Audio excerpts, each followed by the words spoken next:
안녕하세요. 오늘 제가 여러분께 들려드릴 이야기는 조선시대의 한 여인이 겪은 놀라운 모험담입니다. 여러분은 혹시 조선시대 여성들이 얼마나 많은 제약 속에서 살았는지 아시나요? 당시 여성은 남편의 소유물이었습니다. 남편에게 버림받으면 더 이상 갈 곳이 없는 신세가 되었습니다. 재혼도 쉽지 않았고 혼자 살아가는 것도 불가능에 가까웠습니다. 하지만 오늘의 주인공 서연은 달랐습니다. 그녀는 남편에게 버림받았을 때 좌절하고 울기만 한 것이 아닙니다. 대신 그녀는 칼을 들고 말을 타고 만주의 광활한 벌판으로 나아갔습니다. 자신의 남편을 찾기 위해, 아니, 더 정확히는 자신의 남편과 그의 새로운 정부를 찾기 위해. 이것은 단순한 복수의 이야기가 아닙니다. 이것은 조선시대의 억압적인 삶 속에서 한 여인이 자신의 운명에 맞서는 용감한 모험담입니다. 지금부터 그 이야기를 시작하겠습니다. 배경 조선시대 한양의 정막. 시간을 거슬러 조선시대 중기 한양으로 돌아가 봅시다. 조선시대는 유교의 가치관이 매우 강했던 시대입니다. 특히 여성의 역할은 철저히 제한되어 있었습니다. 여성은 아버지에게 순종하고 남편에게 순종하고 나이가 들면 아들에게 순종해야 했습니다. 이를 삼종지도라고 불렀습니다. 당시 여성은 남편 없이는 살아갈 수 없는 존재였습니다. 남편이 있어야 밥을 먹을 수 있었고, 남편이 있어야 사회적 지위를 가질 수 있었으며, 남편이 있어야 존경받을 수 있었습니다. 그런데 만약 남편이 그 여성을 버린다면 어떻게 될까요? 그것이 바로 서연이 처한 상황이었습니다. 주인공 속의 이혼녀 서연의 비극. 서연은 양반가의 딸로 태어났습니다. 그녀의 아버지는 한양의 유명한 양반으로 나름의 지위와 부를 가지고 있었습니다. 서연은 그렇게 양반가의 딸로서 조심스럽게 자라났습니다. 어려서부터 한글과 한문을 배웠고 예절을 배웠으며 남편의 집에서 시어머니를 모시고 가사를 관리하는 방법을 배웠습니다. 그리고 20살이 되던 해 그녀는 같은 양반가의 남자 이도현과 혼인했습니다. 이도현은 당시로서는 꽤 잘생긴 남자였습니다. 글을 잘 읽었고 말을 잘했으며 양반 사회에서 존경받는 인물이었습니다. 처음 몇 년간은 좋았습니다. 이도현은 서연을 사랑하는 것처럼 보였고 서연도 남편을 정성스럽게 모셨습니다. 하지만 모든 좋은 일들은 끝이 났습니다. 이도현은 변했습니다. 아니, 정확히는 다른 여인에 빠졌습니다. 그녀의 이름은 연화였습니다. 연화는 기생이었습니다. 기생은 당시 사회에서 가장 낮은 신분이었습니다. 하지만 연화는 아름다웠고 노래를 잘 불렀으며 춤을 잘 춤었습니다. 이도연은 연화에게 빠져 밤을 새우며 기생집에 다니기 시작했습니다. 서연은 처음에는 그것을 참았습니다. 조선시대 여성들은 남편의 행동을 참아야 했기 때문입니다. 남편이 첩을 두는 것도 일반적이었습니다. 하지만 일들은 더 심해졌습니다. 이도연은 결국 연화를 데려가 집에 두었습니다. 그리고 서연에게 말했습니다. 너는 쓸모가 없다. 더 이상 날 흥미롭게 하지 못한다. 너는 방으로 들어가 있어라. 이것은 당시로서는 당연한 일이었습니다. 남편이 아내를 버리는 것, 또 다른 여인을 선택하는 것. 하지만 서연은 달랐습니다. 그녀는 이 상황을 받아들이지 않았습니다. 그녀는 남편을 따라다니기로 결정했습니다. 아니, 더 정확히는 남편의 뒤를 쫓기로 결정했습니다. 왜냐하면 그녀가 들은 말이 하나 있었기 때문입니다. 이도연과 연화가 도망쳤다. 만주로 간다더라. 서연의 결심 칼을 들다. 서연은 그 말을 듣고 놀랐습니다. 남편이 도망쳤다는 것은 당시 사회에서는 엄청난 스캔들이었습니다. 양반이 도망을 간다는 것은 그 가문의 명예를 완전히 짓밟는 것이었기 때문입니다. 하지만 서연이 더 놀란 것은 자신이 느낀 감정이었습니다. 그것은 슬픔이 아니었습니다. 그것은 분노였습니다. 분노. 10년을 정성으로 섬긴 남편이 자신을 버렸을 때 서연이 느낀 것은 분노였습니다. 그녀는 결정했습니다. 나도 간다. 그 남자를 따라가서 내 말을 듣게 만들겠다. 이 결정은 미친 것이나 다름없었습니다. 조선시대 여성이 혼자 집을 나간다는 것은 거의 불가능했습니다. 남편의 허락 없이 집을 나간 여성은 동네 사람들에게 조롱받았고 버림받은 계집년이라고 불렸습니다. 또한 만주로 간다는 것도 매우 위험했습니다. 만주는 청나라의 영토였습니다. 조선의 여인이 혼자 만주로 간다는 것은 죽음을 각오하는 것과 같았습니다. 하지만 서연은 더 이상 그런 두려움을 느끼지 않았습니다. 그녀는 이미 버림받은 몸이었습니다. 더 잃을 것이 없었습니다. 행동했습니다. 먼저 그녀는 기녀 미라를 찾아갔습니다. 미라는 기생집의 요리사이면서도 동시에 매우 똑똑한 여인이었습니다. 그녀는 많은 양반들의 비밀을 알고 있었고 한양의 모든 소문을 알고 있었습니다. 나는 내 남편을 따라가려고 한다. 그 남자가 가는 길을 알려다오. 미라는 서연을 보고 웃음을 지었습니다. 미치셨나요? 양반 여인이 혼자 만주로 간다고? 그렇다. 나는 그 남자를 찾아내겠다. 미라는 한참을 생각했습니다. 그리고 결국 그녀는 서연을 돕기로 결정했습니다. 왜냐하면 그녀도 남편에게 버림받은 여인이었기 때문입니다. 기생은 남편을 가질 수 없었지만 그렇다고 해서 사랑하는 남자에게 버림받지 않는 것은 아니었습니다. 미라도 한 남자를 사랑했었고 그 남자에게 버림받았었습니다. 그렇기에 서연의 분노를 이해할 수 있었습니다. 준비 여인에서 사냥꾼으로 서연은 본격적으로 준비에 들어갔습니다. 먼저 그녀는 남자 옷으로 갈아입었습니다. 당시 조선에서 여성이 남자 옷을 입는 것은 엄격히 금지된 행동이었습니다. 하지만 서연은 더 이상 그런 규칙을 따를 이유가 없었습니다.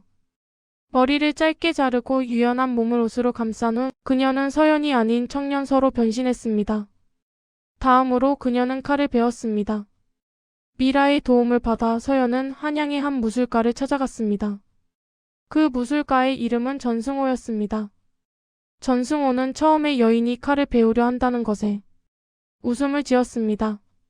하지만 서연의 눈을 보았을 때 그는 웃음을 멈추었습니다. 그 눈에는 살기가 담겨 있었기 때문입니다. 당신은 무엇을 위해 칼을 배우려 하는가? 나는 한 남자를 찾아가야 한다.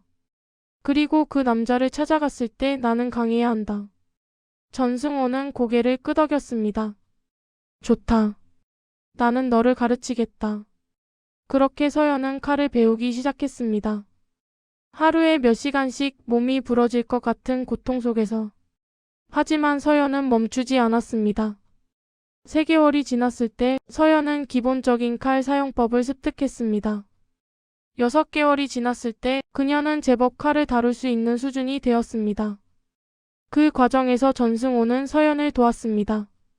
그는 단순히 칼을 가르친 것이 아니었습니다. 그는 서연에게 생존하는 법을 가르쳤습니다. 어떻게 하면 혼자 길을 다닐 수 있는지, 어떻게 하면 위험한 상황에서 벗어날 수 있는지, 어떻게 하면 남자로 위장할 수 있는지. 미라도 그녀를 도왔습니다. 미라는 서연에게 이도영과 연화가 어디로 갔는지 알려주었습니다. 그들은 만주의 백두산 근처 수렵지대로 간다더라. 거기서 사냥을 즐기려고. 이것은 매우 중요한 정보였습니다. 서연은 마침내 준비가 되었습니다. 출발 한양을 떠나며 밤이 깊은 어느 날 서연은 한양을 떠났습니다. 그녀는 아무도 모르게 집을 나갔습니다. 그녀의 아버지도 그녀의 시어머니도 알지 못했습니다. 그녀가 남긴 것은 한 장의 편지뿐이었습니다. 나는 간다. 내 인생을 찾아가기 위해. 그녀는 말을 타고 한양의 성문을 나갔습니다. 검은 옷을 입은 청년의 모습으로. 그녀의 등에는 칼이 매달려 있었습니다. 그녀의 주머니에는 약간의 돈이 있었습니다. 그리고 그녀의 가슴에는 분노와 결의가 타오르고 있었습니다. 한양에서 만주까지 가는 길은 멀었습니다. 여자로 살았던 서연에게는 상상할 수 없을 정도로 멀었습니다. 하지만 그녀는 나아갔습니다. 비가 오는 밤에도, 폭설이 내리는 산을 넘을 때도, 식량으로 넣은 곶감이 다 떨어졌어도 그녀는 계속 나아갔습니다. 길 위에서의 만남 도둑 태식. 서연이 한양을 떠난 지 3개월이 지났을 때 그녀는 만주에 거의 가까워져 있었습니다. 하지만 그 과정에서 많은 위험에 처했습니다. 산적들을 만났고 광군에 쫓겼으며 목숨이 위태로운 순간들이 여러 번 있었습니다. 그리고 한 번은 도둑에게 습격을 당했습니다. 그 도둑의 이름은 태식이었습니다. 태식은 양반가에 태어났지만 과거 시험에 떨어져 절망한 후 도둑의 길로 빠진 남자였습니다. 하지만 그는 일반적인 도둑이 아니었습니다.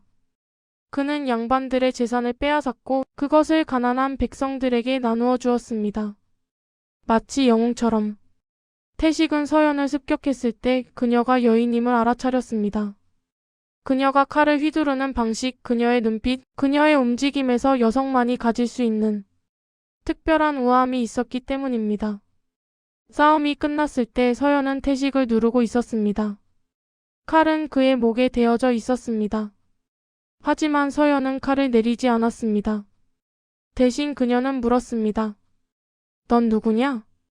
태식은 웃음을 지었습니다. 나는 죽음 앞에서 웃는 남자다. 그리고 넌? 서연은 칼을 거두었습니다. 그리고 자신의 이야기를 했습니다. 남편이 자신을 버린 이야기, 그 남편을 찾아가려고 한다는 이야기, 만주로 간다는 이야기를. 태식은 듣고 있었습니다. 그 이야기가 끝났을 때 태식은 일어났습니다. 나도 간다. 너와 함께. 넌 왜?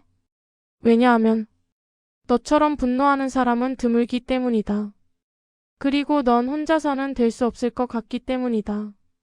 이렇게 서연은 태식을 동료로 얻었습니다. 만주에 도착하다. 몇 주가 더 지났을 때 서연과 태식은 마침내 만주에 도착했습니다. 백두산 근처의 광활한 벌판. 여기가 그들이 찾던 곳이었습니다. 이곳은 청나라와 조선의 경계 지역으로 많은 사냥꾼들이 모여드는 곳이었습니다. 서연과 태식은 현지인처럼 행동했습니다. 그들은 사냥꾼이라고 위장했습니다. 며칠이 지났을 때 마침내 그들은 정보를 얻었습니다. 이도현이라는 조선 양반과 그의 동반자가 여기에 있다더라. 저쪽 산장에서. 서연의 심장이 철렁 내려앉았습니다. 그녀가 찾던 남자. 그녀가 10년을 섬겼던 남자. 그녀를 버린 남자. 그가 여기에 있었습니다. 만주 벌판의 대면. 서연과 태식은 이도현의 산장으로 향했습니다. 이도현과 연하는 여전히 여행 중이었습니다. 그들은 사냥을 위해 벌판을 누비고 있었습니다. 서연과 태식은 여러 날을 기다렸습니다. 그리고 마침내 그들은 만났습니다. 이도현과 연하가 사냥을 마치고 돌아오는 것을 보았습니다. 그들은 행복해 보였습니다. 매우 행복해 보였습니다. 연하는 이도현의 팔짱을 끼고 있었고 이도현은 그녀를 바라보며 웃고 있었습니다. 서연은 그 장면을 보았을 때 무언가가 깨졌습니다. 그녀가 분노했던 것은 그녀를 버린 행위가 아니었습니다. 그것은 그 남자가 다른 여인과 행복해하는 모습이었습니다. 자신의 아내 대신 기생과 행복해하는 모습. 서연은 앞으로 나아갔습니다. 태식이 그녀를 잡으려고 했지만 그녀는 힘을 무시했습니다. 이도현. 그녀의 외침이 벌판에 울려 퍼졌습니다. 이도현은 놀라서 고개를 돌렸습니다. 그의 얼굴이 창백해졌습니다. 그것은 죽음 앞에 선 사람의 얼굴이었습니다. 서연? 그렇다. 나는 왔다. 내 남편을 찾아서. 대사 고백과 후에. 서연과 이도현은 대면했습니다. 태식과 연하는 물러섰습니다. 이 순간은 이 두 사람의 것이었습니다. 왜 왔는가? 이도현이 물었습니다. 그의 목소리는 떨리고 있었습니다. 왜냐고? 널 보러 왔다. 내 남편이 제대로 살고 있는지 확인하러 왔다. 나는 더 이상 당신의 남편이 아니다. 알고 있다. 넌 이미 내게서 떠났다. 하지만 나는 선택했다. 널 따라오기로. 널 찾아오기로. 이도현이 서연을 바라봤습니다. 그리고 그 순간 그는 깨달았습니다. 자신이 사랑했다고 생각한 것이 무엇인지. 서연. 미안하다. 지금 와서 미안하다고? 10년을 섬겼을 때는 미안하지 않았나? 그때는 내가 미쳤었다. 내 사랑을 당연하게 여겼다. 그래서 다른 것을 찾고 싶었다. 하지만 지금 너를 보니 이제야 알 것 같다. 뭘 알았나? 내가 얼마나 어리석었는지, 내가 얼마나 큰 것을 버렸는지. 이도연이 무릎을 꿇었습니다. 돌아가자. 내 안에. 함께 가자. 하지만 서연은 고개를 저었습니다. 아니다. 나는 더 이상 당신의 아내가 되고 싶지 않다. 이도연의 얼굴이 망가졌습니다. 왜? 왜냐고? 왜냐하면 나는 변했기 때문이다. 한양의 정숙한 양반 여인이었던 나는 이제 여기 없다. 내가 한 여행, 내가 겪은 모든 것들이 나를 바꿨다. 나는 더 이상 누군가의 아내가 아니다. 나는 나 자신이다. 서연은 칼집에서 칼을 빼었습니다. 하지만 그녀는 그것을 이도연에게 겨누지 않았습니다. 대신 그녀는 그것을 땅에 깊숙이 박았습니다. 이제 나는 간다. 너와 함께하지 않기 위해서가 아니라 나 자신을 위해. 기생 연하와의 대화. 서연이 떠나려고 했을 때 연하가 나타났습니다. 연하는 서연에게 다가왔습니다. 이도연 때문이 아니니까 물어봐도 되겠지? 뭘 묻는가? 왜 여기까지 왔는가? 진심으로. 서연은 한참을 생각했습니다. 처음에는 분노 때문이었다. 남편이 자신을 버린 분노. 하지만 이곳에 오면서 나는 다른 것을 발견했다. 뭘? 나 자신을 발견했다. 내가 얼마나 강한지, 내가 얼마나 용감한지, 내가 얼마나 혼자 살아갈 수 있는지. 연하는 웃음을 지었습니다. 그렇다면 우린 서로 도움이 될 수 있겠네. 어떻게? 넌 그 남자의 아내였다. 난 그 남자의 연인이었다. 우린 모두 그 남자 때문에 고통받았다. 하지만 지금 우린 그것을 초월할 수 있다. 서연과 연하는 서로를 바라봤습니다. 그리고 무언의 합의가 이루어졌습니다. 그들은 서로의 라이벌이 아니었습니다. 그들은 같은 종류의 여인들이었습니다. 남자에 의존하지 않고 살아갈 수 있는 여인들. 새로운 길 동료들과 함께 서연은 이도연의 산장을 떠났습니다. 하지만 혼자가 아니었습니다. 태식도 함께했고 연하도 함께했습니다. 그들은 함께 만주의 벌판을 누볐습니다. 서연은 이제 사냥꾼이 되었습니다. 제대로 된 사냥꾼. 불과 몇 달 전에는 궁에서 지내던 양반 여인이었던 그녀가 이제는 칼을 차고 말을 타고 벌판을 누비는 사냥꾼이 되었습니다. 태식도 도둑에서 벗어났습니다. 그는 서연과 함께 있으면서 다른 삶을 꿈꾸게 되었습니다. 연하도 기생으로서의 삶을 내려놓았습니다. 그녀는 여기서 새로운 정체성을 얻었습니다. 이도연의 후회. 한편 산장에 남겨진 이도연은 좌절했습니다. 그는 연하를 바라봤습니다. 그 여인의 아름다움은 여전했지만 그것만으로는 충분하지 않았습니다. 난 뭘 잘못했나? 연하가 대답했습니다. 당신은 그녀를 가진 것을 당연하게 여겼다. 그 여인이 당신을 위해 얼마나 애썼는지 모르고 그녀를 찾아가야 한다. 그건 이미 늦었다. 그녀는 더 이상 당신을 기다리지 않는다. 그녀는 자신의 길을 가고 있다. 이도연은 이제야 알았습니다. 사랑은 일방적인 감정이 아니라는 것을. 사랑은 상대방을 소중히 여기는 것이라는 것을. 그리고 그것을 깨달았을 때는 이미 너무 늦었습니다. 변화된 조선, 돌아간 서연. 시간이 흐르고 서연은 한양으로 돌아왔습니다. 하지만 그녀는 혼자 돌아온 것이 아니었습니다. 태식도 함께했습니다.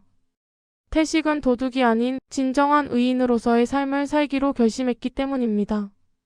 연하도 함께했습니다. 기생 신분을 벗고 여인으로서의 새로운 삶을 살기 위해. 미라도 있었습니다. 그녀는 처음부터 서연을 도왔던 여인이었습니다. 4명의 여인과 1명의 남자. 그들은 한양의 거리에 나타났습니다. 당시 사람들은 놀랐습니다. 한 여인이 남자 옷을 입고 칼을 차고 돌아왔다는 것이 얼마나 충격적이었는지. 하지만 서연은 더 이상 그런 시선을 신경 쓰지 않았습니다. 그녀의 아버지는 처음에 화를 냈습니다. 하지만 딸의 눈을 보았을 때 그는 무언가를 깨달았습니다. 내 딸이 생각보다 훨씬 강한 아이군. 서연의 아버지는 딸을 받아들이기로 결정했습니다. 더 이상 종속된 여인으로서가 아니라 한 사람의 인간으로서. 사회적 파장. 서연의 귀환은 한양에 큰 파장을 일으켰습니다. 한 여인이 버림받고도 포기하지 않고 오히려 자신의 의지를 관철시켰다는 사실. 그것은 많은 여성들에게 영감을 주었습니다. 특히 버림받은 여인들, 억압받는 여인들. 서연의 이야기는 입에서 입으로 전해졌습니다. 그 여인은 혼자 만주까지 가서 자신의 남편을 찾았다더라.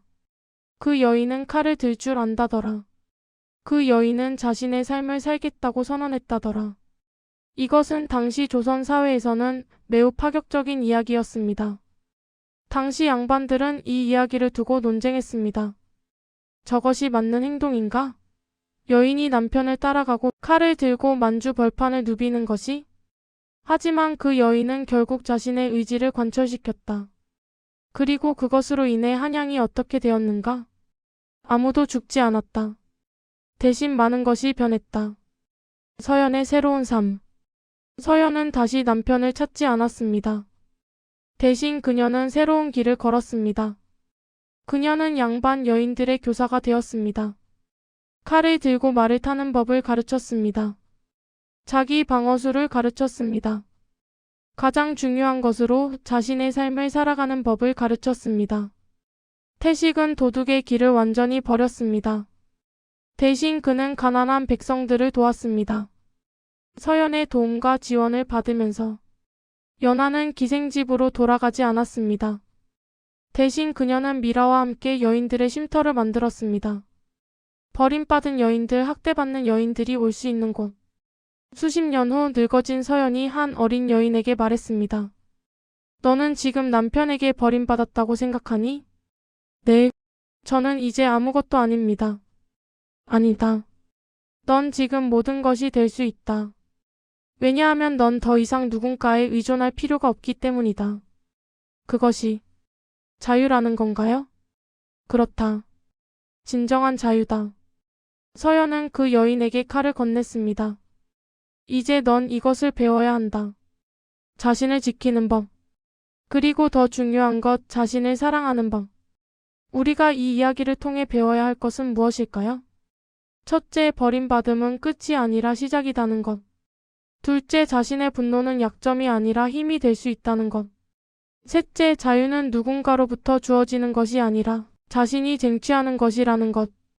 넷째, 가장 중요한 것은 자신이 누구인지 알고 그것을 사랑하는 것이라는 것. 조선시대 한 여인의 이야기. 하지만 그것은 모든 시대의 모든 여인의 이야기입니다. 그리고 혹은 모든 사람의 이야기입니다. 자신의 삶을 살아가는 용기에 관한 이야기. 감사합니다.